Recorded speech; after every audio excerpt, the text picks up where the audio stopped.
Hello everyone, welcome to Ritavi classes. हमने class 9 में पढ़ा था कि ह्यूमन बॉडी बहुत सारे सेल से मिलकर बने हैं और ये जो सेल ग्रुप बनाकर कोई स्पेसिफिक फंक्शन करने लगे तो उस ग्रुप को अपन टिश्यू बोलते हैं। टिश्यू से ऑर्गन बनते हैं और बहुत सारे ऑर्गन मिलकर ऑर्गन सिस्टम बनाते हैं, जैसे कि डाइजेस्टिव सिस्टम, एक्सक्रीटरी सिस्टम और सर्कुलेटरी सिस्टम। ये सेल, टिश्यू, ऑर्गन या फिर ऑर्गन सिस्टम हमारे बॉडी के अंदर बहुत सारे फंक्शन करते हैं। बहुत सारे फंक्शन बोले तो काम करते हैं और इस काम करने के लिए एनर्जी की जरूरत होती है और एनर्जी मिलता है फूड से। जब हम एक्सरसाइज करते हैं या फिर कोई भी काम करते हैं तो उस समय हमारे बॉडी के सेल डैमेज होते हैं और डैमेज होने के बाद उन्हें रिपेयर करने की जरूरत होती है, क्योंकि अगर रिपेयर नहीं करेंगे तो ठीक से काम नहीं करेंगे। लेकिन कैसे? जैसे एक दीवार को बनाने के लिए बहुत सारी ईंटों की जरूरत होती है, वैसे ही एक सेल को बनाने के लिए प्रोटीन, कार्बोहाइड्रेट और फैट्स की जरूरत होती है और ये हमें फूड से मिलता है।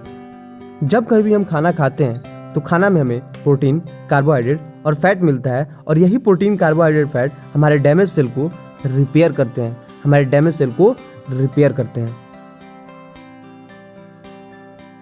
तो अभी तक हमने समझा कि ह्यूमन बॉडी बहुत सारे सेल से मिलकर बना है और ह्यूमन बॉडी को वर्क करने के लिए एनर्जी की जरूरत है और ये एनर्जी हमें फूड से मिलता है, यानी कि food is source of energy.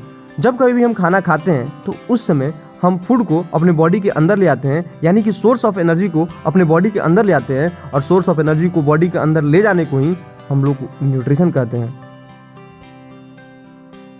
Nutrition दो प्रकार का होता है। फर्स्ट, ऑटोट्रॉपिक न्यूट्रिशन, जिसमें ऑर्गेनिज्म अपना खाना खुद बनाते हैं, जैसे कि प्लांट CO2 और H2O को यूज करके सनलाइट के प्रेजेंस में ग्लूकोज का फॉर्मेशन करते हैं। दूसरा है हेटरोट्रॉपिक न्यूट्रिशन, जिसमें ऑर्गेनिज्म अपना खाना खुद न बनाकर फूड के लिए किसी दूसरे ऑर्गेनिज्म पे डिपेंडेंट होते हैं। तो अभी तक हमने पढ़ा कि न्यूट्रिशन दो प्रकार के होते हैं, एक ऑटोट्रॉपिक न्यूट्रिशन और एक हेटरोट्रॉपिक न्यूट्रिशन। ऑटोट्रॉपिक न्यूट्रिशन में ऑर्गेनिज्म अपना खाना खुद बनाते हैं और हेटरोट्रॉपिक न्यूट्रिशन में ऑर्गेनिज्म अपना खाना खुद न बनाकर किसी ऑर्गेनिज्म पे डिपेंडेंट होते हैं।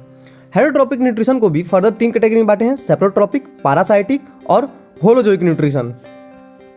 सेप्रोट्रॉपिक न्यूट्रिशन में ऑर्गेनिज्म फूड को अपने बॉडी के बाहर तोड़कर तब उसको अपने बॉडी के अंदर एब्जॉर्ब करता है, जैसे कि बैक्टीरिया। पैरासाइटिक न्यूट्रिशन में ऑर्गेनिज्म किसी दूसरे ऑर्गेनिज्म को बिना मारे हुए उससे फूड लेते रहता है।